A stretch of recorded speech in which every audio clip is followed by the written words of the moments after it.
Hello and welcome to Train Signal.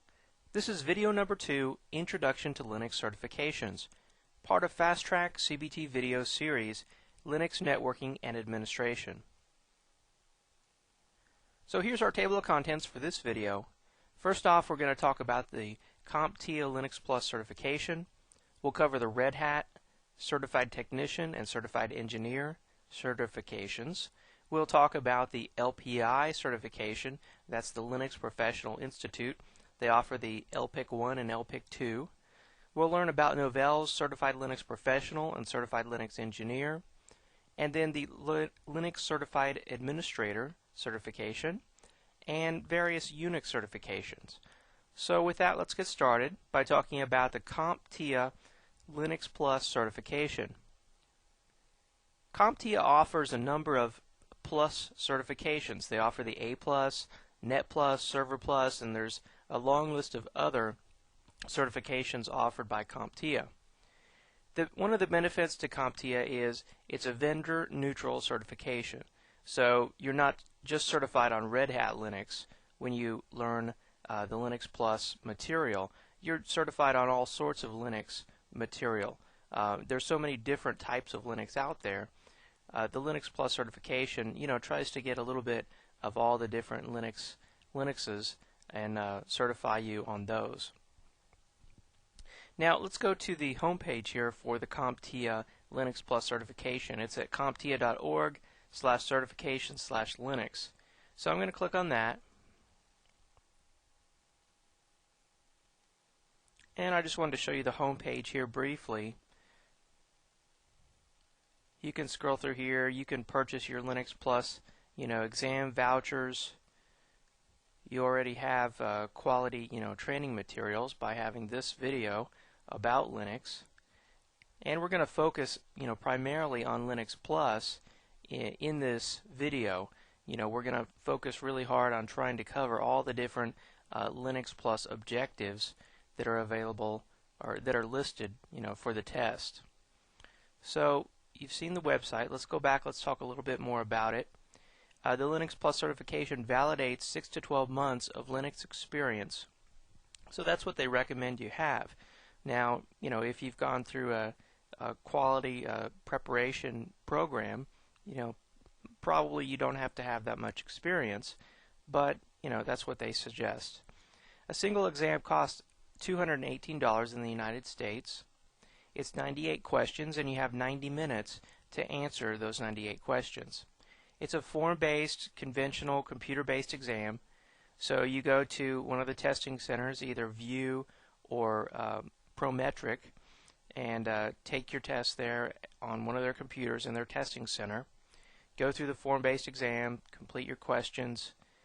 You must have a 675 on a scale of 100 to 900.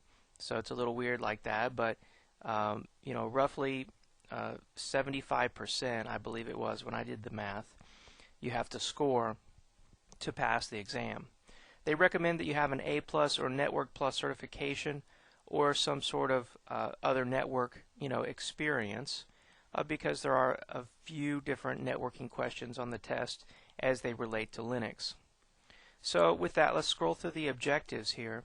I took these objectives right from the Linux Plus exam certification, website. So what they do is they have different domains here. They have 6 different domains. Each of those domains has a certain percentage, of material on the test. So the installation domain has 19%, management domains 26%. That's the highest in most popular number of questions come from the management domain. 20% is configuration, 21% is security, so that's pretty important. 6% is documentation, and 8% is hardware. So let's scroll through and look at the different domains here. First off, we have installation. As we said, installation is about 19%. Requires you demonstrate knowledge and skills to determine the installation method, select appropriate settings, protocols, software packages, and validate correct performance. Covers activities as they relate to initial installation of the operating system. So you have to know how to install the operating system. And that's why one of the videos in this series is going to be about installing the operating system. We're going to go through the whole installation, cover all the different options, show you exactly how it's done. Let's look down here, and here's the sort of sub-objectives: 1.1, 1.2, 1.3. So identify the correct hardware, CPU, RAM, scalability, compatibility, Linux distributions, we talked about those. Determine the appropriate method for installation. You could install it from a boot disk, a CD-ROM, over the network. What multimedia options do you want to install? The purpose of the machine. Is this going to be a desktop system, a database server, a mail server, web server? Partition the operating system. We're going to cover that in the installation video. Configure the file system to use. There's different file systems you can choose to use. Configure a boot manager. This is what tells the operating system how to boot multiple operating systems. Manage packages. So these are different applications you can install and how to install them. The appropriate network configurations, appropriate languages, peripherals. And then we come to the management domain. As I said, this is the most popular with 26%. This is about everyday management of Linux. Managing users, disk systems, files, directory searches, linking, permissions, ownership of those files, backups, restores, writing to CD-ROM, processes. This is about processes here. Seeing what processes are running on the system, killing processes, putting jobs in the background or foreground, lowering the priority of processes, repairing packages, scripts, troubleshooting network activity, manipulating text files from the command line. There's a lot of command line questions on the Linux Plus exam, by the way. And that's why they recommend 6 to 12 months of Linux experience. In my opinion, I think a lot of that is just so you get used to using the command line. You might have a lot of trouble on the Linux Plus exam if you aren't familiar with a lot of the command line commands. There's many questions on the test that cover command line options.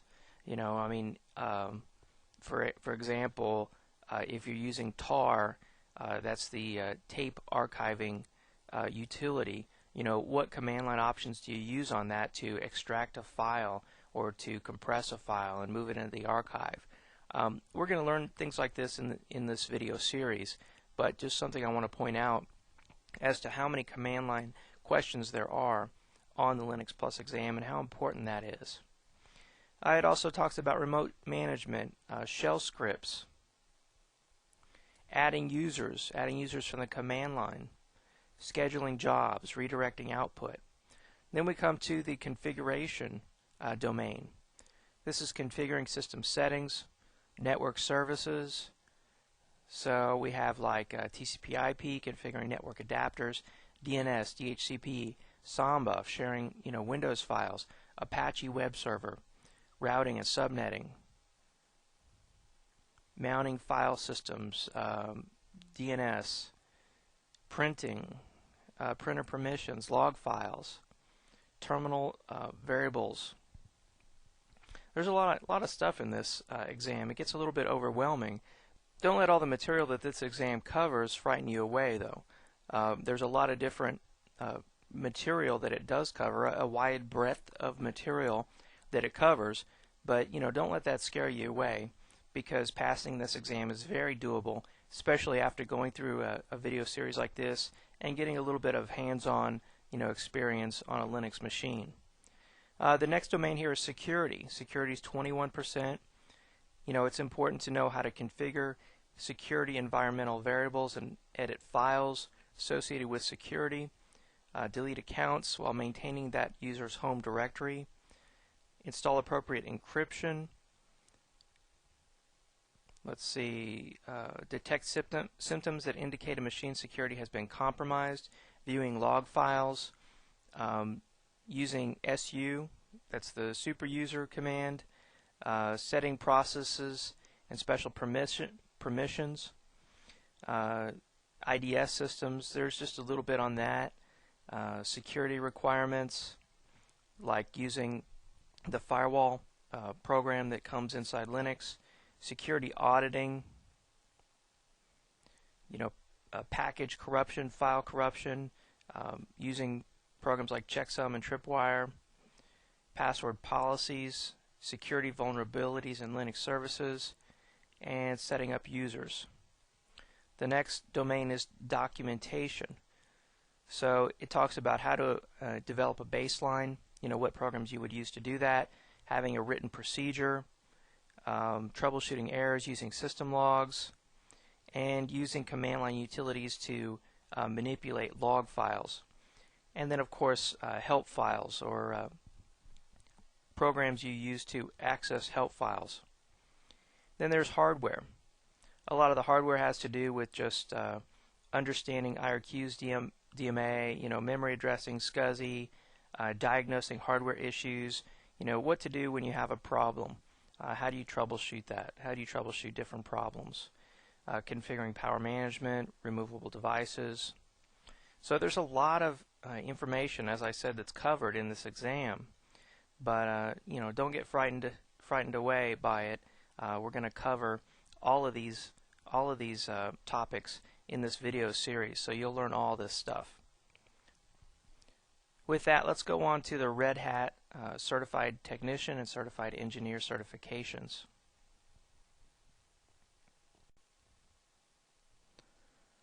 So I want to talk about two different certifications in this slide here. The first is the Red Hat Certified Technician, and that's the RHCT. The second is the Red Hat Certified Engineer, and that's the RHCE. Now, both of these focus on Red Hat Linux, specifically Red Hat Enterprise Linux, not Fedora. So Red Hat Enterprise Linux is the commercial version that you have to pay for to use. Now, there are some clones of that, people who have taken the source of Red Hat Enterprise Linux, recompiled it, and then they offer it for download for free. Nothing illegal about that. That's how the licensing agreement works. So you can get a version of Red Hat Enterprise Linux for free if you use a clone. You can also use Fedora, and these two are so similar that when you go to take the exam, there's not a lot of difference between those two. So if you know one, chances are you'll do just fine and be able to do it on the other one.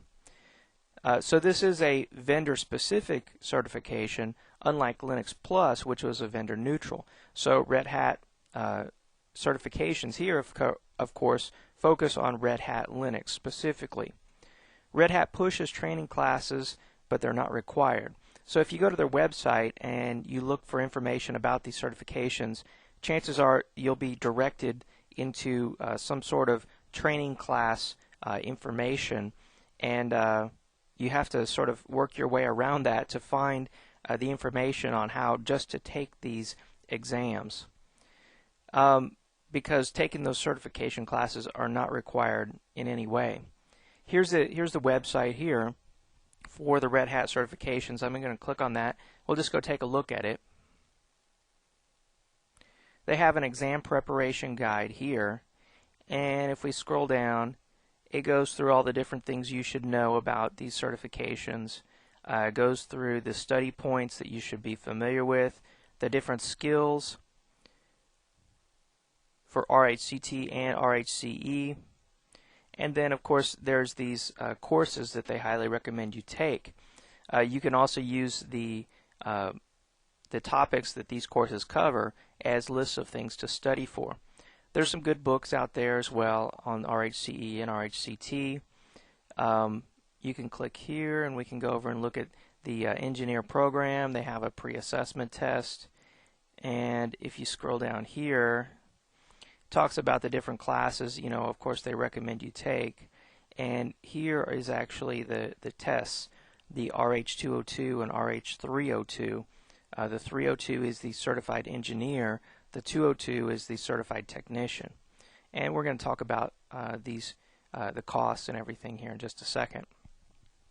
Now, both exams are hands-on tests and must be taken at Red Hat testing centers. So this is very different from the Linux Plus certification.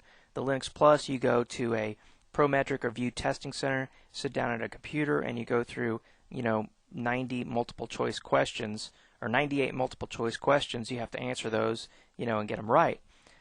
The Red Hat Certified Technician and Engineer certifications are completely different. You go to a Red Hat testing center and you have to sit down at a PC with a monitor, keyboard, and mouse and load Linux, configure Linux, do the things that they want you to do, and when you're done, a test proctor comes over and sees, if you did it right or not. So very hands-on, could be, much more intimidating than just sitting down at a computer to take a test.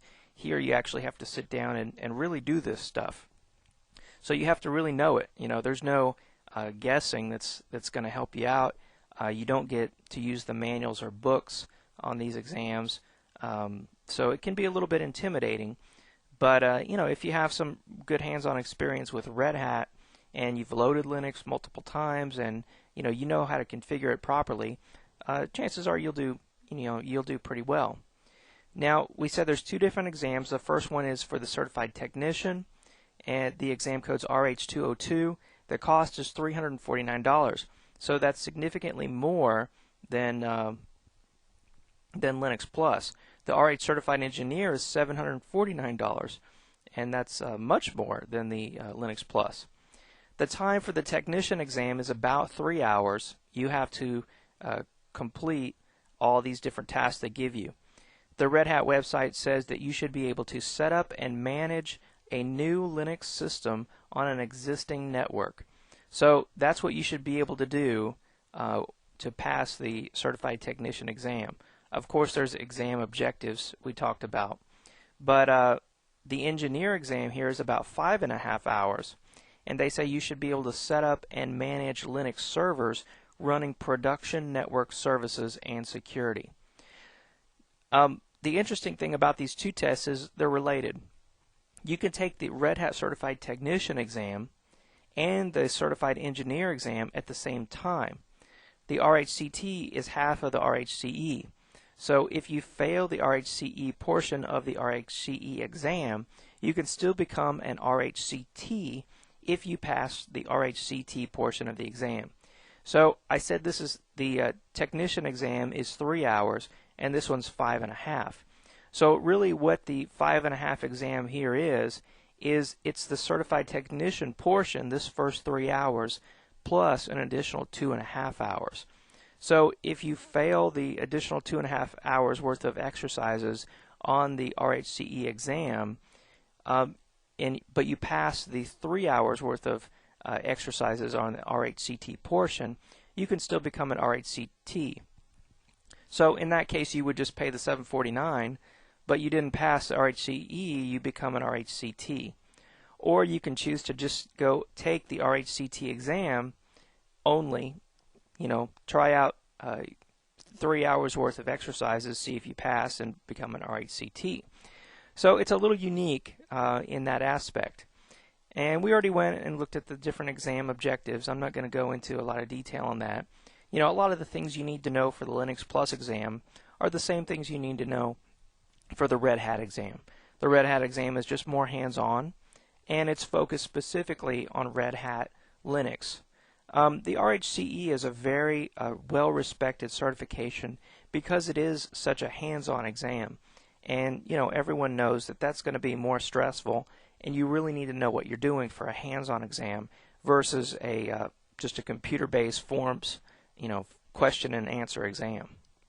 So with that, let's move on to our next certification in the list. Now let's talk about the Linux Professional Institute certification. This is a vendor-neutral organization, so they don't push any certain type of Linux. Their website is lpi.org, and the certification they offer is called the LPIC. This is a Linux System Administration certification. It stands for Linux Professional Institute Certified. Let's go to their website and just take a look at what they say about the LPIC certification. It's designed to certify the competency of system administration using the Linux operating system and its associated tools. It's designed to be distribution neutral, following the Linux standard base and other relevant standards. It's designed in 3 different levels, and we're going to talk about those 3 different levels. The first one is a Junior Level Administration, or the LPIC 1. You have to pass 2 different exams to be an LPIC 1. We scroll on down here, there's an LPIC 2, an Intermediate Level Administration, and you have to again pass 2 more exams. And if you scroll down, we have the LPIC 3, which is still under development. Currently you can't take the exams to get LPIC 3 certified. So let's go back to our slides and talk about the 2 different levels. So the first one is the LPIC 1.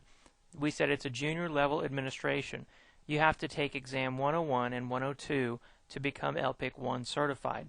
Each of the exams are $150 each, so the total is $300 to become LPIC 1 certified. To pass the exams for level 1, you should be familiar with working at the command line, perform easy maintenance tasks to help out users, add users to large systems, back up and restore, shut down and reboot the system, as well as install and configure a workstation using X Windows connected to the LAN or a standalone PC connected to the internet. So this is a Junior Level Administration certification, 2 tests, $300. If we scroll down, let's look at the LPIC 2. This is an Intermediate Level Administration. You have to take again 2 more exams, $150 each. You have to have passed the LPIC 1 certification first. And then to pass these exams, you should be able to administer a small to medium-sized site, plan, implement, maintain, keep consistent, secure, and troubleshoot a small mixed network with Microsoft and Linux machines, including Samba, Internet Gateway with firewall proxy, mail, news, and an Internet server, supervised assistance, advise management on automation and purchases. LPIC 3, as we said, is an advanced certification, but it's currently under development. So the LPI certifications, or the LPIC certifications, aren't as popular as Linux Plus and Red Hat, but the LPI certification is still relatively popular, and there's over 30,000 LPIC certified individuals out there in the world. Now let's move on to Novell and their Linux certifications. So currently Novell offers 2 different Linux certifications. The first one is the Novell Certified Linux Professional, or the CLP. Here's the website here for that certification. And since Novell owns SUSE Linux, this certification is based on SUSE Linux for the most part, but they say it's also more of a vendor neutral certification, but really it's owned by Novell, and a lot of it is based on SUSE. So I wouldn't really consider it to be too vendor neutral. You must take the exam at a Novell testing center, not at View or Prometric. And this is a hands-on problem solving and troubleshooting exam. So you could compare this to the Red Hat Certified Technician or Certified Engineer exams. The exam is 2 to 3 hours and costs $195. After you get that exam, you can move on to the Novell Certified Linux Engineer 9 program, which is a master level exam that requires you to first pass the CLP, or the Certified Linux Professional exam. There's their website. Again, this is a hands-on problem solving and troubleshooting exam. It must be taken at a Novell testing center, and it's 2 to 3 hours and costs another $195. So 2 different exams here. The master exam, or the CLE, builds on the CLP, both based on Novell's SUSE Linux for the most part. Just a couple other additional Linux certifications, certainly not as popular as the Linux Plus and the Red Hat certifications. Let's move on to another Linux certification. I just briefly want to talk about the SAIR GNU Linux certification, or the LCA. That stands for Linux Certified Administrator, LCA. There's 2 levels of the LCA, level 1 and level 2. Each level requires that you pass 4 tests, and each exam costs $99. So for level 1 you will have paid $396, and the same for level 2. Let's go to their website here, linuxcertification.org, and you can see here the roadmap for the different tests. and there's test objectives if we click on each one of these. So for level 1 LCA, you have Linux security, networking, administration, and installation tests you have to pass. Level 2, SendMail, Samba, Apache, Linux Core Concepts. So this would make you an LCE, or Linux Certified Engineer. Now the LCA certification certainly isn't as popular as some of the other Linux certifications we've talked about, especially when compared to Linux Plus and Red Hat. The LCA just doesn't have a lot of following or support, but I wanted to mention it so that you know that there's this option out there, and it does exist. With that, let's talk about some Unix certifications. So here's a couple Unix certifications I just want to bring up so you're aware of all the options that are available. As I said, this video series is primarily going to prepare you for the Linux Plus and the Red Hat certifications.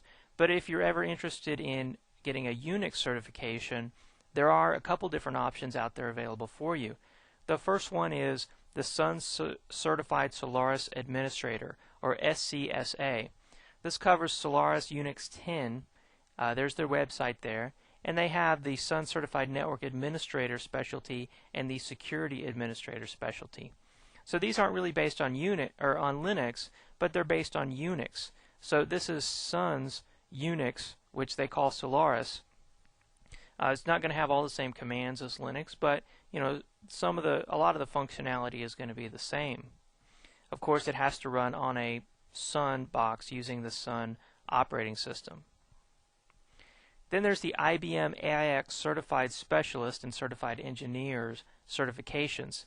AIX is IBM's Unix. It runs on IBM RS-6000s or PowerPC machines made by IBM. This is the website, and they have a lot of different specializations when it comes to AIX certifications. There's the Certified Specialist in the P5 and P Series, Administration and Support. There's the Certified Specialist in Basic Operations, Technical Sales Support, Sales Solutions, Enterprise Technical Support, Virtualization Technical Support, HACMP, which is failover or a type of clustering for AIX systems. There's the Technical Expert, and there's the Advanced Technical Expert. So they have a lot of different options for Unix certification from IBM, and then there's the Sun options here. So in conclusion, in this video we talked about the CompTIA Linux Plus certification, and that's the primary certification this video series is going to prepare you for. Of course, this video would also do a great job of preparing you for the Red Hat Certified Technician and Red Hat Certified Engineer exams, as well as the LPI Linux Professional Institute, the LPIC certifications. Other options for certification are, of course, the Novell Certified Linux Professional and Certified Linux Engineer exams, primarily based on Novell SUSE Linux. There's also the SAIR GNU Linux Certified Administrator offering, and then there's a couple Unix certifications available if you got interested in Unix and those certification options. So with that, that's the end of video number 2. I hope you learned a lot about different Linux certifications. In our next video, we'll be covering the installation of Red Hat Linux.